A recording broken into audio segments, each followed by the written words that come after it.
एक गांव में आदि नाम का लड़का था जो अपने दोस्तों के साथ दिन भर सिर्फ मटर गश्ती किया करता था और कोई काम भी नहीं किया करता था।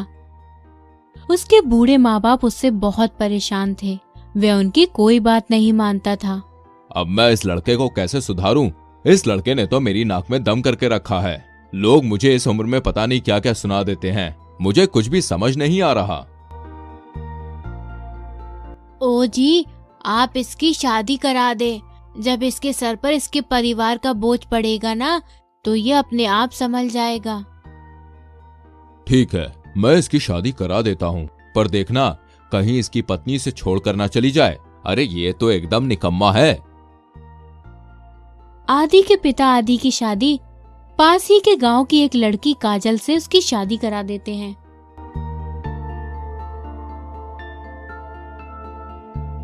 अरे काजल, शर्माओ नहीं, अपना घूंघट तो उठाओ। नहीं नहीं, मुझे शर्म आती है। मुझे कहीं बाहर घुमाने ले चलो ना, सुहाग रात वहीं मनाएंगे। अरे घूमने तो हम जा ही रहे हैं। मैंने तो ट्रेन की टिकट भी बुक कर ली है। अच्छा राजा जी, क्या बात है। तो ठीक है, वहीं मजे करेंगे। ठीक है मेरी रानी, ठीक है। जल्दी से अपना सामान पैक कर लो। रात होने पर काजल सोने की बहुत कोशिश करती है, पर उसे नींद नहीं आती। अरे मुझे नई जगह पर जल्दी नींद भी नहीं आ रही और मुझे कुछ घुटन सी भी हो रही है। मैं थोड़ा बाहर जाकर आती हूँ। काजल घर से बाहर आती है। आदि के घर के बाहर एक नदी होती है। उस नदी के किनारे एक पेड़ होता है। उस पेड़ पर एक चुड़ैल रहती है। वह एक जवान चुड़ैल होती है जो शादी होने से पहले मर चुकी होती है, इसलिए वह हमेशा एक जिंदा मनुष्य होने की चाहत करती थी।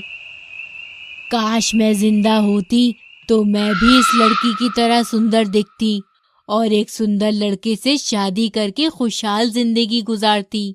तभी उसके दिमाग में एक आइडिया आता है। क्यों ना मौके का फायदा उठाया जाए।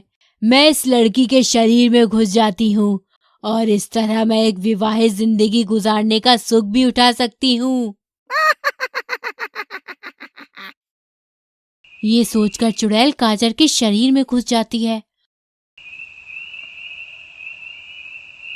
और वह घर में जाकर सो जाती है।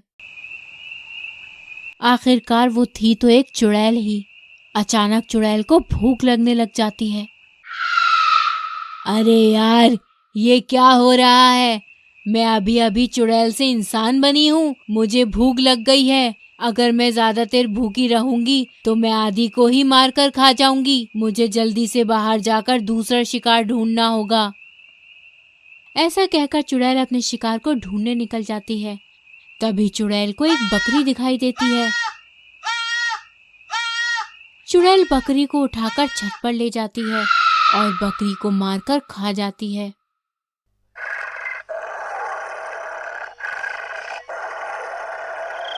अगली सुबह सब लोग बकरी को ढूंढते हैं, पर उसका कोई पता नहीं चलता। तुम दोनों जाओ, तुम्हारी ट्रेन कहीं छूट ना जाए। वो बकरी तो यहीं कहीं होगी, मैं उसे ढूंढ लूंगी। ठीक है माँ जी, आप अपना ध्यान रखना, हम चलते हैं। अरे काजल बेटी, ये तुम्हारी आँखों को क्या हुआ? बड़ी लाल हो रही है। माँ जी, नई जगह है ना, मुझे नींद नहीं आ रही थी, इसी कारण आंखें लाल हो गई होंगी। इतना बोलकर दोनों ट्रेन के लिए निकल जाते हैं।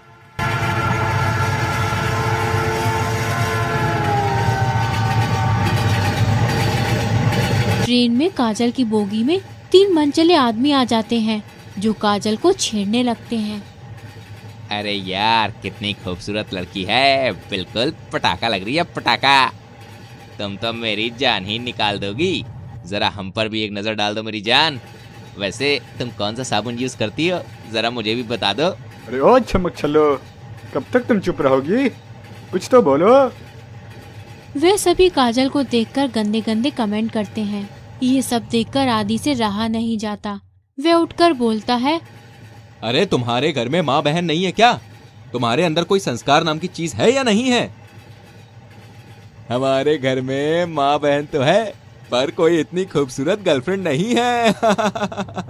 अरे तुम तो बड़ी बदतमीजी कर रहे हो यार। अभी पुलिस को शिकायत करता हूँ, अंदर भिजवा दूंगा जेल। अच्छा, तो तू पुलिस को शिकायत करेगा? जा, जाके कर ले पुलिस से शिकायत। ओ जी, आप इनकी बातों पर ध्यान नहीं दीजिए। सभी ट्रेन में सो जाते हैं। थोड़ी देर बाद काजल उठ जाती है और चुड़ैल बनकर गुर्राने लगती है।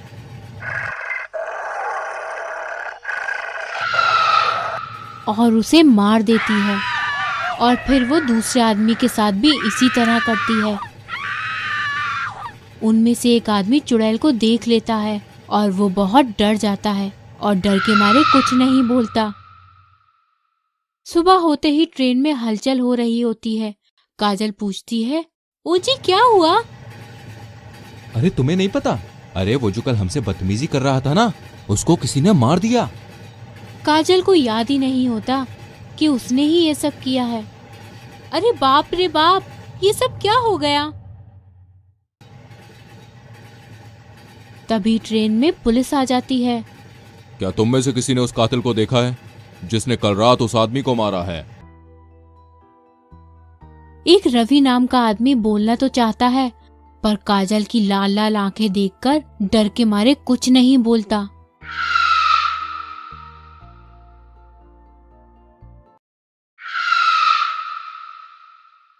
थोड़ी देर बाद पुलिस ट्रेन को चलवा देती है।